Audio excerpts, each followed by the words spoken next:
Hello students, how are you all? This is Amar Kumar and welcoming you to my YouTube channel Study Point Ask Me। मैंने अपने पिछले videos में आपको कुछ updates दिए थे जो CBSE बोर्ड के द्वारा जारी किया गया था क्लास 10 और 12 के स्टूडेंट्स के लिए। वो अपडेट था उनके एग्ज़ाम पैटर्न को लेकर, जो 2024 में जो बोर्ड एग्ज़ाम देने वाले हैं क्लास 10th के स्टूडेंट, उनके लिए कुछ एडवाइजरी जारी की गई थी, कुछ अपडेट न्यूज़ जारी किया गया था उनके एग्ज़ाम पैटर्न को लेकर के, जिसे मैंने अपने लास्ट वीडियोस में प्रॉपरली सही रूप से एक्सप्लेन करते हुए आपको प्रोवाइड किया था। आई होप आप लोग मेरा वीडियोस ज़रूर देखे होंगे, और जो अभी मेरे वीडियोस नहीं देखे हैं वो मेरे इस वीडियोस को ज़रूर देखें ताकि उनको अपने एग्ज़ाम पैटर्न्स को समझने में आसानी हो। उस एग्ज़ाम पैटर्न्स को बेहतर तरीके से समझकर आप अच्छे मार्क्स अपने सब्जेक्ट्स में गेन कर सकते हैं। And today I am here with another update from CBSE board which is just released in last few days. पिछले कुछ दिनों में CBSE बोर्ड के द्वारा एक और अपडेट न्यूज़ जारी किया गया है। उसमें क्या हुआ कि देखिए, जैसे जब सेशन स्टार्ट हुआ था तो in the beginning of the session CBSE board has given a syllabus for class 10th students. Now कुछ दिन पहले क्या हुआ है कि CBSE बोर्ड ने उस सिलेबस में कुछ पॉइंट्स, कुछ टॉपिक्स जो हैं उसको डिलीट कर दिए हैं। यानी कि आपको पढ़ना तो पूरा का पूरा टेक्स्ट बुक, सारे टॉपिक्स को आपको पढ़ने हैं पूरे सेशन में, लेकिन उसमें से कुछ टॉपिक्स, कुछ पॉइंट्स ऐसे हैं या कुछ चैप्टर ऐसे हैं जो सिर्फ आपके पीरियोडिक टेस्ट, जो इंटरनल टेस्ट होते हैं जो स्कूल के द्वारा कंडक्ट किया जाता है, उसके लिए इम्पोर्टेंट है। अब उस डिलीशन के बाद कुछ ऐसे टॉपिक, पॉइंट्स और चैप्टर ऐसे रह गए हैं, है ना, जो सिर्फ और सिर्फ आपके बोर्ड एग्ज़ाम के लिए इम्पोर्टेंट है।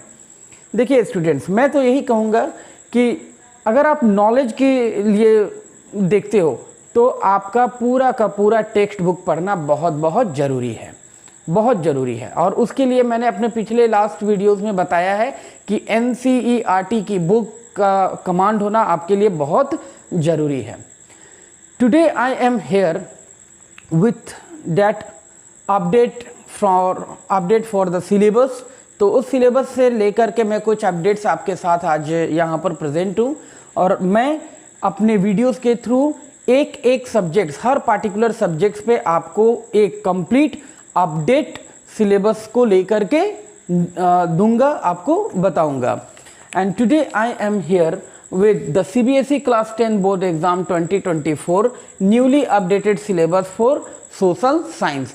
आज मैं आपको बताऊंगा कि बोर्ड एग्जाम्स के लिए आपको सोशल साइंस में क्या पढ़ना है, वो कौन सी चीज़ें हैं जिस पर सिर्फ और सिर्फ आपको कमांड करना है ताकि आप अपने आने वाले बोर्ड एग्जाम्स में बेटर कर सकते हैं। ठीक है, तो let's start students. First of all I will talk about the history. History में the rise of nationalism in Europe, है ना। मैं चाहूँगा स्टूडेंट्स कि आप, जब मैं इसे एक्सप्लेन कर रहा हूँ और ये जो पिक्चर्स में जो सामने आपको फ्लैश करके दे रहा हूँ, इसे आप किसी कॉपी में, है ना, नोट कर ले ताकि आपके लिए वो एक सुविधा हो जाए। तो rise of nationalism in Europe, ये पूरा चैप्टर आपको आएगा। Second, the nationalism in India, ये भी आपके पूरे कंप्लीट चैप्टर्स होंगे। थर्ड है आपका हिस्ट्री में the making of a global world.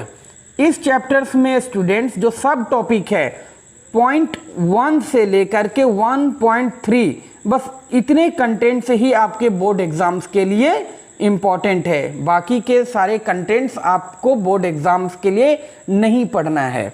उसमें बोर्ड एग्जाम्स में यहाँ से क्वेश्चंस नहीं पूछे जाएंगे। सिर्फ आपको कितना देखना है, 1 से लेकर के 1.3 तक।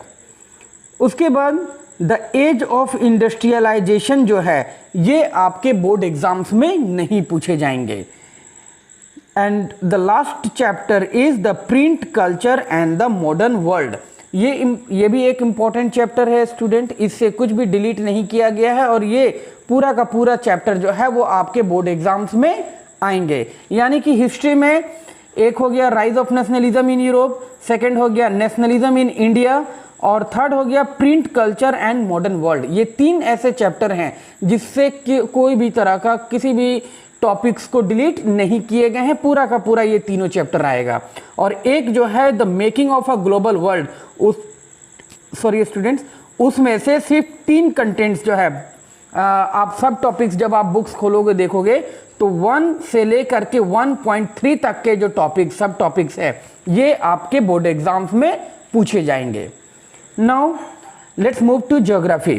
ज्योग्राफी में मैं आपको चैप्टर्स के नाम बता रहा हूँ। Resources and development, forest and wildlife resources, water resources, agriculture, minerals and energy resources, manufacturing industries. तो ये 6 चैप्टर ऐसे हैं स्टूडेंट जो पूरा का पूरा आएगा, इससे कोई भी किसी तरह का कोई भी टॉपिक्स को डिलीट नहीं किया गया है। अब देखिए एक चैप्टर है the lifelines of national economy. इस चैप्टर्स में सिर्फ map works, only map work इस चैप्टर से पूछे जाएंगे और कुछ नहीं। तो इस चैप्टर्स में आपको कोई भी किसी भी तरह का शॉर्ट आंसर या लॉन्ग आंसर टाइप क्वेश्चन नहीं आ रहा है। इस चैप्टर से सिर्फ आपको मैप वर्क्स क्वेश्चन पूछे जाएंगे जो कि 5 नंबर के हो सकते हैं, टोटल नहीं होंगे, 2 नंबर के क्वेश्चन ही सिर्फ इससे आएंगे the lifelines of national economy से। Now let's move to the political science. Political science में the power sharing, federalism, gender, religion and caste, political parties and outcomes of democracy, ये 5 chapter हैं जो आपके exams के लिए, board exams के लिए इंपॉर्टेंट है और इसी 5 चैप्टर्स से क्वेश्चंस पूछे जाएंगे। Now let's move to economics. Economics में the chapter I am reading the development sectors of Indian economy, money and credit. ये 3 ऐसे चैप्टर है स्टूडेंट जो फुली पूरा का पूरा ये चैप्टर आपके लिए इंपॉर्टेंट है। इन चैप्टर से short answer type and long answer type questions पूछे जाएंगे। नेक्स्ट एक और चैप्टर है globalisation and the Indian economy. ये पूरा चैप्टर नहीं आ रहा है स्टूडेंट, इसमें 2 सब टॉपिक्स आएंगे। पहला what is globalisation, second the factors that have enabled the globalisation. ये 2 सब टॉपिक्स इस चैप्टर से आएंगे और कुछ नहीं, बाकी जो है वो बोर्ड एग्जाम्स के लिए इंपॉर्टेंट नहीं है। देन आफ्टर इसमें एक चैप्टर है कंज्यूमर राइट्स। कंज्यूमर राइट्स से सिर्फ प्रोजेक्ट वर्क होगा, जो स्कूल्स में आपके टीचर्स आपको कुछ प्रोजेक्ट वर्क देंगे, तो इस कंज्यूमर राइट्स चैप्टर से एग्जाम्स में कुछ नहीं पूछा जाएगा। तो इस तरह से मैंने हिस्ट्री, ज्योग्राफी, पॉलिटिकल साइंस और इकोनॉमिक्स से मैंने आपको बता दिया कि वो कौन कौन से कंटेंट्स हैं जो आपको एग्जाम्स में क्वेश्चन आंसर के रूप में पूछे जाएंगे। One more thing I want to say students, list of map items जो कि पूरे 5 नंबर के आते हैं, ये बहुत इंपॉर्टेंट है, इसको स्किप नहीं करना है स्टूडेंट्स। इस पर भी अच्छी तरीके से आप लोग तैयारी कीजिएगा। मैं खुद भी आपको आने वाले समय में जितने भी मैप कंटेंट्स के क्वेश्चंस हैं या जो भी चैप्टर से आ रहे हैं वो सब कुछ मैं ऑन मैप करके बाय हैंड मैं उसे करके आपको प्रोवाइड कर दूंगा। उसके लिए आपको टेंशन नहीं लेना है, बस मैं जो वो मैप वर्क आपको दूंगा, आपको उस मैप वर्क्स को बेहतर तरीके से उसे प्रैक्टिस करना है, उसको बार बार रिवाइज करना है ताकि वो 5 नंबर आपसे नहीं छूटे। तो हिस्ट्री में नेशनलिज्म इन इंडिया से मैप वर्क आ सकता है, the Congress session of 1920 Calcutta, 1920 Nagpur and 1927 Madras session. फिर सत्याग्रह मूवमेंट्स में Kheda, Champaran, Ahmedabad mill workers, Jallianwala Bagh and Dandi march, ये कुछ ऐसे प्लेसेस हैं जो आपको मैप्स में लोकेट करने के लिए दिए जा सकते हैं। ज्योग्राफी से मेजर सॉइल टाइप्स आपको पूछा जा सकता है। वाटर रिसोर्सेज से लोकेटिंग एंड लेबलिंग कुछ डैम्स हैं, जो डैम्स जैसे कि सलाल, भाखरा नंगल, तेहरी डैम, राणा प्रताप सागर, सरदार सरोवर, हीराकुड, नागार्जुन सागर, तुंगभद्रा, ये कुछ ऐसे डैम्स हैं on the river, it is very important. Agriculture में major areas of rice and wheat पूछे जाएंगे।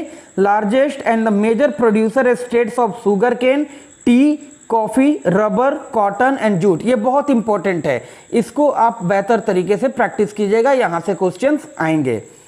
फिर है मिनरल्स एंड एनर्जी रिसोर्स, इसमें आयरन और माइंस पूछे जाएंगे, कोल माइंस, ऑयल फील्ड्स, ठीक है, और कुछ power plants, thermal power plants जैसे नामरूप, सिंगरौली, रामागुंडम, है ना, इस तरह के कुछ मिनरल्स से रिलेटेड, न्यूक्लियर पावर प्लांट से रिलेटेड क्वेश्चंस आएंगे।